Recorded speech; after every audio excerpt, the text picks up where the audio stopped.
अब देखते हैं कि लालच हमारा कैसे हमें फंसा रहा है, हमारी अवनति का कैसे कारण बनना है। अक्सर देखने में आता है प्राचीन में जब गुरु शिष्य के पास जाता था तो गुरु जी देखते थे कि व्यक्ति ये पुरुषार्थी है या नहीं, जब भी हमें इसको शिष्य बनाऊंगा। तो पर आजकल तो इसके विपरीत है। आजकल हमें जब भी हम किसी से कुछ सीखने को जाते हैं तो वो व्यक्ति, गुरु शिष्य का तो हमने ले लिया, तो जब कोई भी व्यक्ति से हम सीखने जाते हैं तो वो व्यक्ति हमको ये नहीं देखता कि एक इसका पुरुषार्थ क्या है। वो अपनी ओर हमें आकर्षित करता है कि वो इतना सरल बता देता है कि हम अपने वास्तविक स्वरूप को नहीं जान पाते कि हम हमारे योग्य क्या चीज़ है।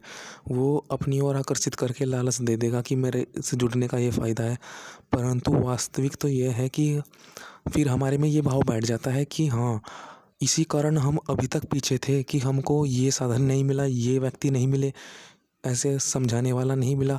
परंतु वास्तविक ये थी कि समझ तो हम खुद भी सकते थे, परंतु हमने परिश्रम ही नहीं करना चाहा। हमारी परिश्रम की सोच ही थी। उस व्यक्ति ने आते ही हमारी परिश्रम की सोच को और डाउन कर दिया। अब तो हम और परिश्रम ही करना नहीं चाहते। फिर हमारे में ये भाव आ जाएगा कि अब ये व्यक्ति हम ऐसा समझा रहा है तो अब तो ये व्यक्ति हमारे पास है ही सदा के लिए। तो ये भावना बैठ जाती है, फिर परिश्रम और नहीं हम करना चाहते। फिर हम ये भाव रखते हैं कि हाँ, अभी साधन इकट्ठा करो फिर सीखेंगे, बाद में सीखेंगे, बाद में सीख लेंगे, साधन इकट्ठा करो। तो सोचते हैं कि खुश होते रहते हैं हम कि साधन है हमारे पास, तो ये व्यक्ति है हमारे पास, तो हम तो सीख लेंगे, सबसे पहले सीख लेंगे, हमारा तो हो जाएगा काम, हम तो सफल हो जाएंगे।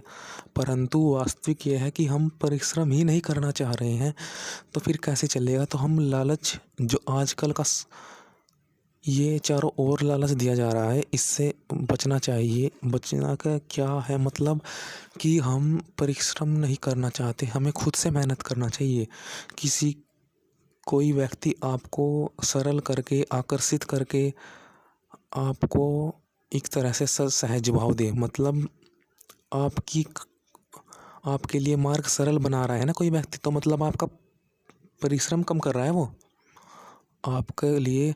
तो हम परिश्रम तो हमें सीखना तो हमें है, करना तो हमें है। तो कोई व्यक्ति क्यों हमारे लिए इतना सरल कर रहा है मार्ग, वो इसलिए कर रहा है क्योंकि उसको कहीं ना कहीं उसको भी लालच है, उसे पैसे की, धन की लालच है, वाहवाही की लालच। तो हमें नहीं फंसना उसकी लालच में कि वो हमको सरल करके दे रहा है तो उसके पास जाओ। नहीं, परिश्रम तो हमें करना है, सीखना हमें है।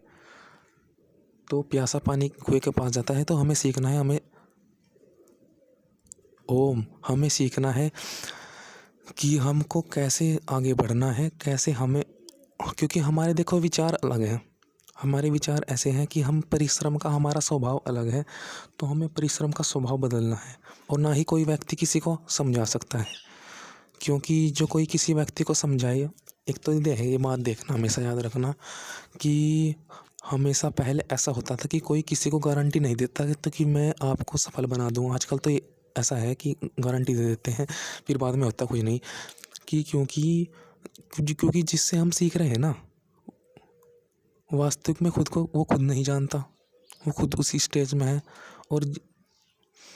और यही है मतलब कि हमारा पुरुषार्थीपना हमारा कम होता जा रहा है इन सब में फंस के।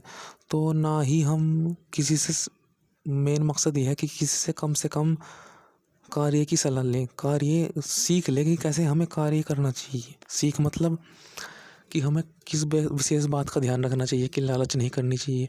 ये नहीं कि किसी से हर सरल चीज़, हर छोटी छोटी हमें कुछ करना ही ना पड़े, उनसे पूछ लें। तो ये भाव गलत है, क्योंकि वो व्यक्ति भी, क्योंकि कोई किसी को बता नहीं सकता, क्योंकि उसने अलग परिस्थितियों में रहकर वो हासिल मुकाम जीता है। अलग परिस्थितियों में रहकर वो लक्ष्य हासिल किया है। आप अलग परिस्थिति में, आपका अलग परिश्रम है, आपकी अलग साधन, आपकी अलग मजबूरी है। आप समझो, मतलब आपका अलग है विचार है, आपका अलग परिश्रम है। उस लक्ष्य को आप अपनी परिश्रम से पाओगे, ईश्वर की सहायता से पाओगे। ओम।